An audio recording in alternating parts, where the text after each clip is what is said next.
Muy buenas a todos.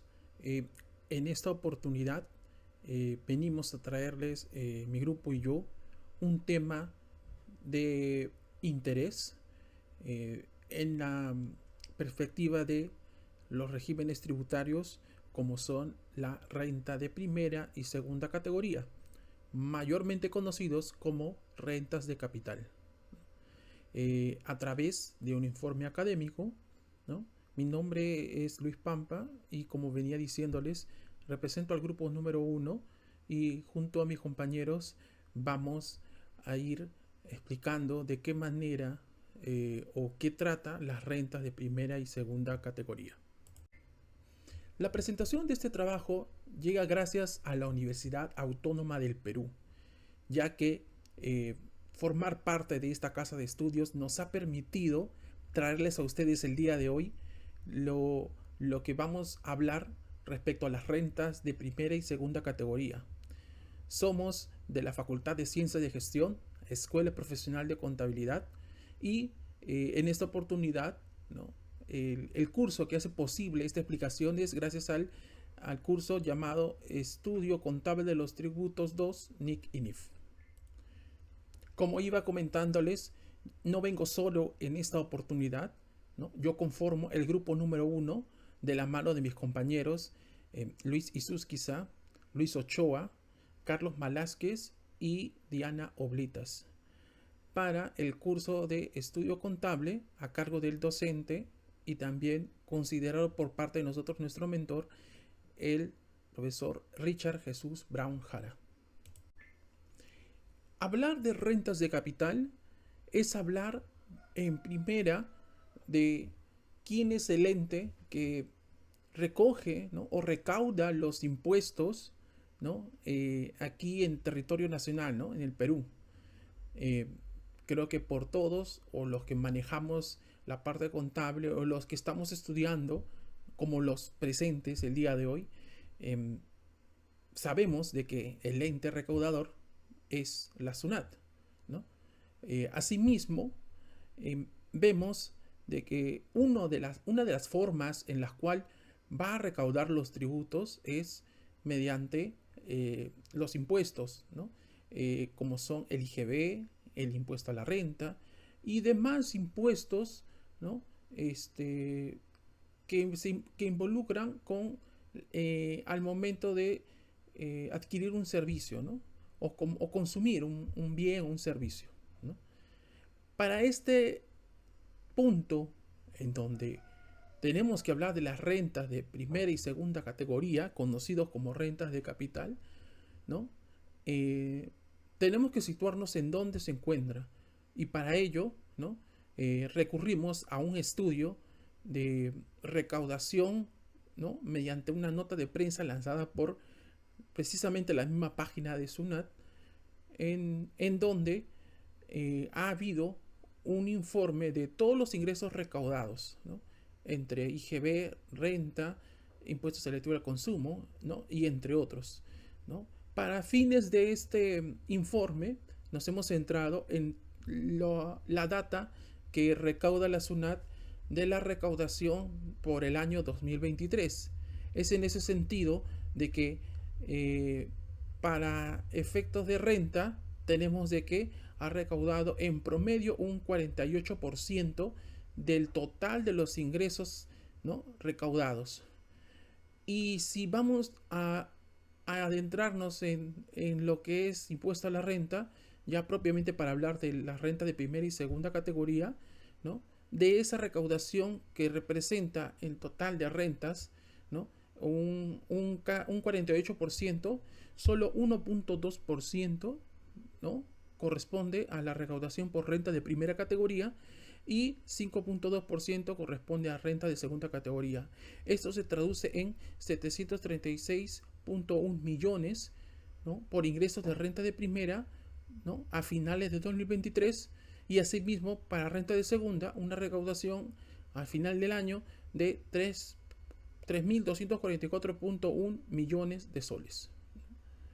Así pues, tenemos también la cita, ¿no? De Castillo y Cueva del año 2022, en donde un estudio ¿no? Llevado a cabo a 54 personas, ¿no? En las cuales se involucran rentas de primera categoría, ¿no? Eh, Fueron y recabaron información acerca del tipo de, la forma como venía recaudándose, ¿no? El impuesto, ¿no? En estas personas, ¿no? En este estudio, en opiniones entre arrendador y arrendatario, salió a relucir de que había una evidente eh, y sistemática forma de evadir el impuesto, ¿no? Y esto es claro porque en el Perú, lamentablemente, no hay una cultura tributaria. No hay presente ello. El peruano es por excelencia vivo y mientras la SUNAT no le diga o no lo fuerce a pagar sus impuestos de manera libre y espontánea, no lo va a hacer, ¿no? Si no hay algún reglamento que lo obligue, simplemente lo va a desconocer, ¿no? Y eso es justamente lo que muestra este estudio, ¿no? De que hay propensión a que se dé una evasión en la recaudación de impuestos por conceptos de arrendamiento, ¿no? Eh, Así pues, vemos de que para la SUNAT cada vez se dificulta el tema de la recaudación. Mucho se ha hablado de que ha habido problemas, ¿no? Que ha habido déficit en cuanto a la recaudación. Y aquí podemos ver, ¿no? Tomar nota de montos más puntuales con referente a la renta de primera y segunda, ¿no? Así pues, presentamos lo que viene a ser la pregunta, ¿no? O la interrogante que nos hemos, ¿no? Propuesto para este informe, el cual consta de lo siguiente. ¿De qué manera se declaran las rentas de capital según la Administración Tributaria en 2023? ¿No? Para lo cual vamos a tener como objetivo principal determinar cómo las rentas de capital según, ¿no?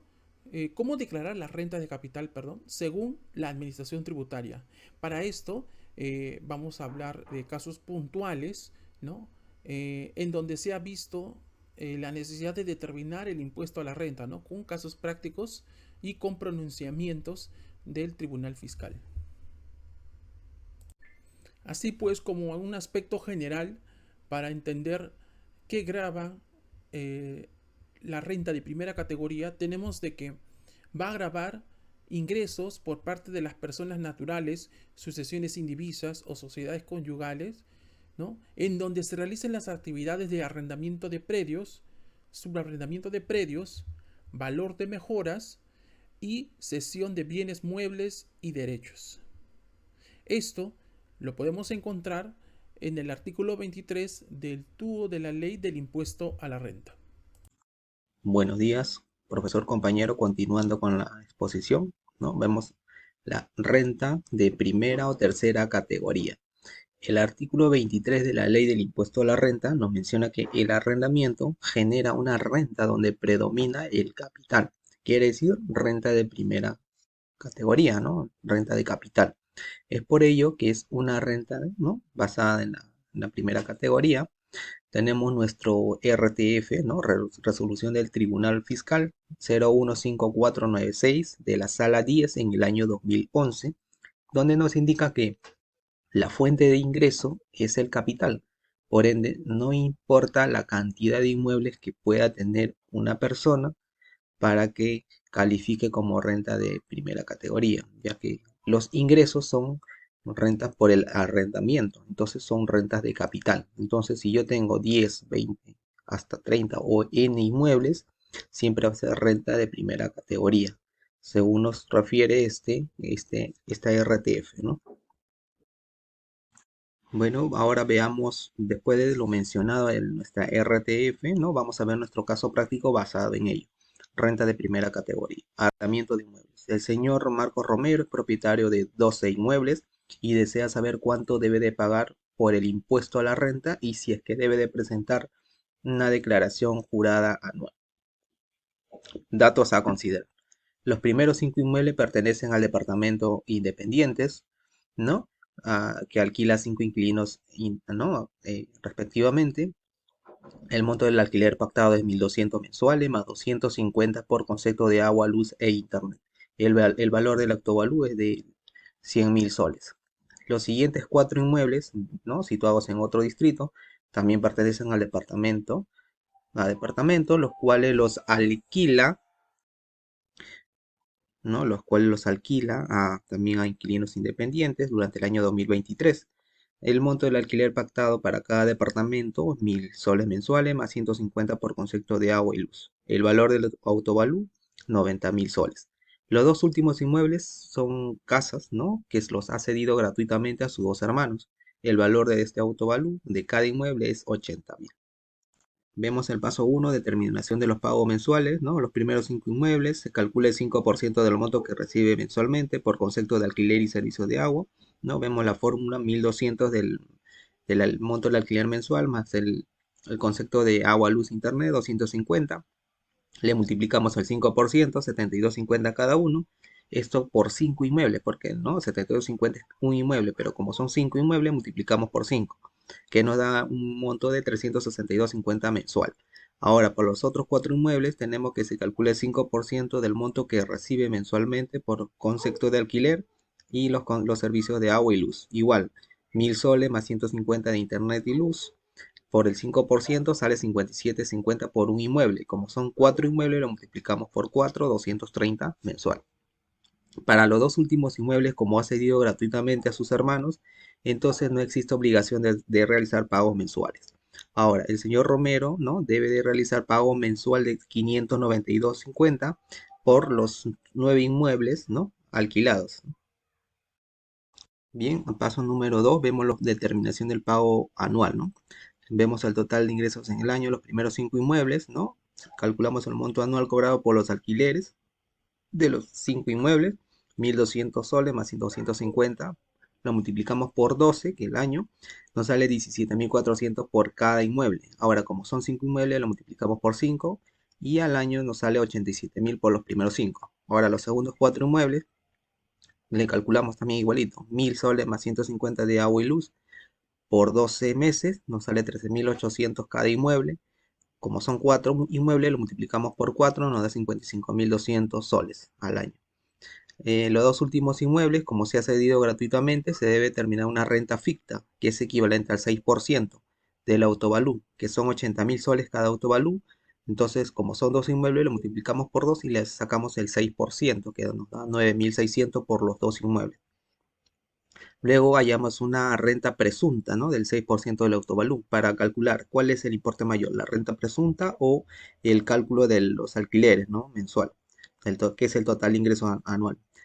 100.000 soles los 5 primeros inmuebles, cada uno, como son 5 inmuebles por 5, lo multiplicamos por el 6%, nos sale 30.000, que es menor que el de arriba, ¿no? 87.000 soles mensual. Los otros 4 inmuebles lo multiplicamos 90.000, que el precio del autovalú, por 4 inmuebles, por el 6%, nos sale 21.600, que es menor también al total de ingresos que, ¿no? Por los 4 inmuebles, que da una monto de arriba es 55.200.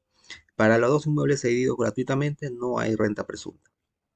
Entonces la renta bruta anual para el señor Romero es de 142.200, 87.000 de los 5 primeros más los 55.200 de los segundos 4 inmuebles. Y para sus 9 inmuebles alquilados, ¿no? Se tomó las rentas reales que son mayores a las rentas presuntas, ¿no? Siempre se toma el valor mayor. Y para los dos últimos inmuebles solamente es 9.600, que es una renta ficta del 6%. Bueno, continuando el paso número 3, determinación de la renta anual, ¿no? La determinación de la renta anual, ¿no? Tenemos la renta bruta anual de los 9 inmuebles, 142.200, la renta anual bruta de los dos últimos inmuebles cedidos gratuitamente, que es 9.600. Tenemos el total de renta bruta, ¿no? 151.800. Cálculo del impuesto, que es 151.800 por el 5%, 7.590. Ahora tenemos créditos a pagos mensuales, ¿no? Lo que se ha ido pagando mensualmente, que es 592.50, lo multiplicamos por 12 meses, sale 7.110, que ya hemos dado pago a cuenta. Y entonces hacemos una diferencia, una resta, y tenemos el monto pendiente de pago, 7.590 menos 7.110, 480. Entonces el señor Marcos Romeros tendrá un monto pendiente de pago de 480 soles y deberá presentar la declaración jurada anual del impuesto a la renta del año 2023. Doy pase a mi siguiente compañero. Gracias. Buen día con todos. En esta oportunidad le vamos a hablar acerca de un caso de la RTF, pero antes nos hacemos la pregunta, ¿existen pagos a cuenta indebidos? Para ello tenemos acá algunos errores al declarar que se generan frecuentemente en la renta de primera categoría. Un ejemplo es en el punto 1, no considerar la renta ficta cuando es mayor que el ingreso bruto. Y el segundo punto es errores en el cálculo del impuesto.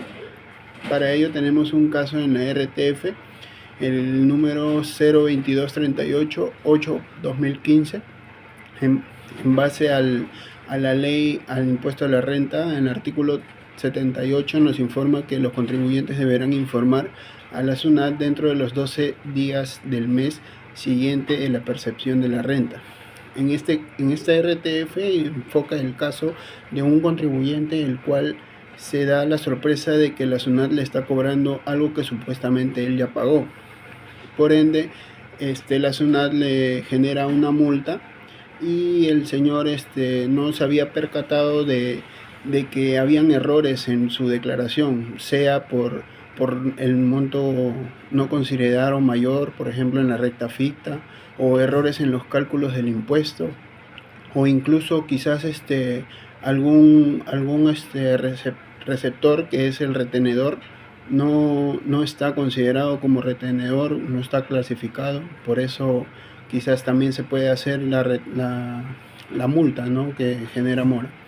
Bueno, con siguiente diapositiva le vamos a hacer acerca de un caso práctico. Buen día con todos. En esta oportunidad le vamos a dar un caso de renta de primera categoría, alquiler de vehículo. Para ello nos hacemos una pregunta antes: si existen pagos a cuentas indebidos. Para ello tenemos el caso del señor Abel Jiménez, que es propietario de un vehículo con un valor de 120.000 soles y se lo alquila a la empresa Infote S.A. por 700 soles mensuales durante el periodo de enero a diciembre del año 2023. Para ello tenemos que realizar el cálculo de pagos a cuenta, que tiene un cuadro con mes, alquiler y pago mensual. De enero a diciembre el alquiler va a ser 700 soles como nos indica en el caso. El pago mensual se va a calcular con una tasa del 5%, para lo cual vamos a aplicarle a cada mes, ¿no? Los 700 daría un pago mensual de 35 para cada mes, dándonos un total de 420 soles en total. Siguiendo con el punto 2, renta bruta anual. En el caso nos indican que es 700 soles las cuotas mensuales de enero a diciembre, así que lo multiplicamos por 12, lo que nos da 8.400. Esto lo comparamos con la renta ficta. La renta ficta nos detalla en la ley impuesto a la renta, en el artículo 23, inciso B, nos indica que la tasa debe ser del 8%. Para ello también tenemos que tener en cuenta el artículo 14 de dicha ley, que nos indica que son contribuyentes del impuesto las personas naturales, sociedades anónimas, en comandita, colectivas, comerciales, de responsabilidad limitada, entre otros. Así que para este caso le aplicamos el 8% al autovalúo, que en este caso es de 120.000, lo que nos da un monto de 9.600. En comparación con la renta bruta anual es mayor la renta ficta, así es que en base a eso vamos a hacer la deducción del 20%, que nos daría 1.920. La diferencia sería nuestra renta neta anual, que es 7.680. Para el punto número 3 tenemos impuesto a regularizar. La renta anual de primera categoría, que es 9.600, le sacamos el 5% y nos da 480 soles. A esto le restamos los pagos a cuentas que se han hecho mes a mes de 35 soles por 12, que nos da 420 soles. o sea que nos daría un impuesto a pagar de 60 soles. Ahora nos toca hablar acerca de las rentas de segunda categoría. Para ello debemos entender qué grava la renta de segunda categoría, ¿no? Va a gravar todos los ingresos por parte de personas naturales, sucesiones indivisas o sociedad conyugal en donde se realicen actividades como venta de inmuebles, venta de valores mobiliarios, ingresos y otras formas de distribución de utilidades, intereses, regalías, derechos de llave, marcas, patentes, etc. Todo ello lo podemos encontrar, ¿no?, en el artículo 24 del TUO de la Ley del Impuesto a la Renta. Buenos días con todos. Hablaré sobre un caso de acuerdo a la RTF, sobre capital invertido. ¿Se puede recuperar un capital invertido? Tenemos un caso que una contribuyente sostiene que otorgó un préstamo a la empresa domiciliada por un monto de 13.350.000, la cual tiene la intención de transferir dicho monto en favor de un tercero, por lo que argumentó que parte de esa suma correspondía a la recuperación de su inversión original. Pero de acuerdo a la RTF del Tribunal Fiscal 02594-5-2021, nos indica que en el inciso G del artículo 10 de la Ley del Impuesto a la Renta constituyen rentas de fuente peruana obtenida por la transferencia de crédito cuando el deudor cedido sea domiciliado en el país.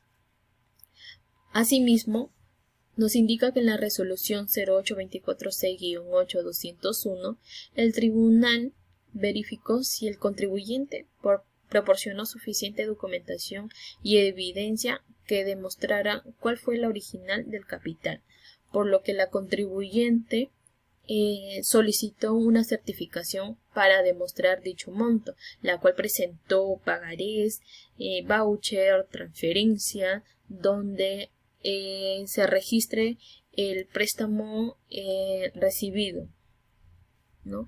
Lo que manifiesta, por consiguiente, lo que manifiesta la apelada, que no se encuentra debidamente efectuado el análisis detallado sobre la pertinencia de la documentación entregada, lo que en conclusión llegan a que se confirma la apelada que declaró improcedente la solicitud de la emisión de la certificación que líneas más arriba la contribuyente solicitó, ¿no?, de capital invertido por un importe que corresponde a los costos incurridos por un préstamo otorgado por un tercer domiciliado. Como caso práctico tenemos sobre enajenación de acciones. Durante el ejercicio 2022 el señor Luis Flores Torres ha realizado las siguientes operaciones. En mayo del 2021 invirtió 6.000 soles en el Fondo Mutuo PQP, el cual es administrado por la Sociedad Administradora de Fondos Mutuos, SAMP. Luego, en noviembre del 2022, el señor Flores rescata su inversión recibiendo la suma de 7.000 soles menos una retención de 50 soles. A fines del 2015 realizó un depósito a plazo fijo en el Banco Buenos Intereses por 60.000 soles, depósito que renovó en noviembre del 2022, respecto del cual decidió retirar los intereses generados a dicha fecha, que ascienden a 6.800 soles. Para abril del 2022 invierte parte de sus ahorros en la bolsa de valores, comprando 3.000 acciones de la fábrica de productos de aluminio El Detalle, a razón de 7 soles cada acción. El precio de mercado de estas acciones en octubre del 2022 sube introspectivamente a 15 soles cada uno, por lo que decide venderlas, pero por esta operación cabalí la retuvo 1.200 soles. Compró a 800 acciones de la empresa colombiana El Camino a 11 soles.25 cada uno. Luego lo vendió la totalidad de dichas acciones a 25 soles cada uno. Se le retuvo 550 soles. Determinar si tiene obligación de presentar declaración jurada anual. La solución a este problema, como primer paso vamos a determinar la renta neta de fuente peruana. Tenemos el fondo mutuo, que son de 1.000 soles, ya que primero se invirtió los 6.000 soles, luego retiraron la inversión de 7.000, ¿no? El fondo mutuo que queda es de 1.000 soles.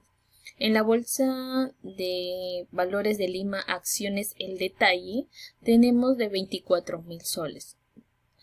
La renta bruta por enajenación, ¿no?, de estos valores mobiliarios es la suma del fondo mutuo y las acciones, que son 25.000 nos da. A ello le realizamos lo que es la deducción del 20%, que tenemos una deducción de 5.000 soles, ¿no? Los 25.000 de la renta de enajenación menos la deducción de 5.000 soles, tenemos una renta neta de 20.000 soles. Como segundo paso vamos a determinar la renta neta de fuente extranjera. Tenemos las acciones colombianas El Camino, la cual solamente tenemos 11.000 soles. Y la renta neta de fuente extranjera son los 11.000 soles. Como tercer paso vamos a obtener la renta neta imponible. O sea, la renta neta, en este caso interviene la renta neta fuente peruana y la renta neta de fuente extranjera, que son los 20.000 soles más los 11.000 soles de fuente extranjera. Tenemos una renta imponible de 31.000 soles. Ahora determinaremos anual. La determinación anual. La renta neta imponible, que son los 31.000 soles, tanto de fuente peruana y fuente extranjera, ¿no? A ello se le realiza la renta neta imponible del 6.25%, que obtenemos 1.938. Luego tenemos los créditos de retención, ya que en cada paso se le retenía al contribuyente por la venta de las acciones, le retenía 1.200, 550. Todo ello suma un monto de 1.800, ¿no? Y el tributo pendiente que tendría que pagar el contribuyente sería 138 soles, ya que se resta el impuesto, ¿no?, menos los que son las rentas efectuadas, que nos da un monto de 138 soles. Eso sería todo. Gracias. Buen día. Enajenación de inmueble. ¿No es conocida? Probablemente no en algunos casos, ¿no? Pero es la venta de predios, de casas, ¿no? Esto pertenece a la renta de segunda categoría, renta de capital. Un caso práctico. El señor Jorge Martínez realiza una compra de inmueble el 11/8/2019. El valor ascendió de 250.000 soles en ese entonces. Posteriormente lo vende con fecha de 9/2/2021 a un precio de 300.000 soles. Lo vendió más de lo que lo compró. Determinar el impuesto a la renta de segunda categoría. Primeramente tengo que enfocarme en los datos como fecha de adquisición, valor de adquisición y luego fecha de venta, valor de venta. Algo más también, el ICM, que es índice de corrección monetaria. En ese tiempo equivalía a 1.03. Ese valor siempre va variando porque el Estado así lo va modificando mensualmente, ¿no? Y tiene mucho que ver con la renta que uno tiene que pagar al Estado. En este caso, en las enajenaciones, vamos a ver cómo funciona esto. Luego el costo computable. El costo computable simplemente es el valor de adquisición, lo multiplicamos por el valor del ICM, que es 1.03, y nos da un valor de 257.500. Pasamos a la solución. Valor de venta, sabemos que es 300.000. Costo computable, ya sabemos también que es 257.500. Restamos y nuestra ganancia de capital o renta bruta es 42.500. A esto deducimos el 20%, que es 8.500. La resta de 42.500, que es renta bruta, menos el 20%, que es 8.500, nuestra renta neta nos da 34.000 soles. A esa renta neta le aplicamos el 6.25%, que nos viene a dar 2.125 soles. También se puede hacer de una manera directa, como es renta bruta por el 5%, que también nos da 2.125. Este caso es del Tribunal Fiscal, número 03499-1-2020, asunto impuesto a la renta y multa. Un caso interesante, muy pocos lo percibimos, ¿no? Pero mire, esto casualmente es en los casos de compra, venta, ¿no? Enajenaciones. La SUNAT detectó, después de mucho tiempo que se había dado esta enajenación de inmueble, que las rentas no habían sido canceladas correctamente. Entonces, pero para esto ya había existido una resolución del Tribunal Fiscal a favor de la dueña del predio.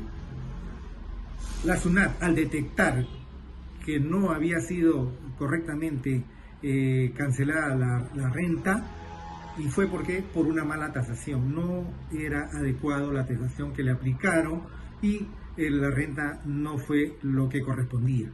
Entonces, en este caso, la RTF, ¿no? El Tribunal Fiscal, resolvió revocar, dejando sin efecto la sentencia anterior, que era a favor de la dueña del predio, y dejando sin efecto una sentencia anterior a favor de la dueña del predio, debiendo la administración reliquidar la deuda contenida y las multas vinculadas. Imagínense, no la tenía, no le esperaba eso. Hasta a mí me ha sorprendido. Pero mire, muy importante, ¿no? Tenemos acá en el Código Tributario, en el artículo 157, demanda contenciosa administrativa. Dice: la resolución del Tribunal Fiscal agota la vía administrativa. Dicha resolución podrá impugnarse mediante el proceso contencioso administrativo. Este artículo nos dice que sí podemos nosotros, si no nos parece una resolución, podemos ir al Tribunal Fiscal. Le comentaba que esto de la enajenación de inmuebles, mucho tiene que ver la tasación también, ¿no? Probablemente desconocemos y por desconocimiento podríamos entrar en un problema, como ya le había comentado anteriormente. Por ejemplo, existe el Reglamento Nacional de Tasaciones.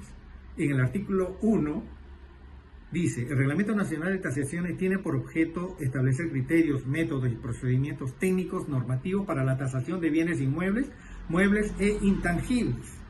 Y en el artículo 2 nos dice que el presente reglamento es de alcance nacional y su aplicación es obligatoria para la elaboración de tasaciones comerciales y reglamentarias que soliciten las entidades y empresas estatales de derechos públicos o de derecho privado.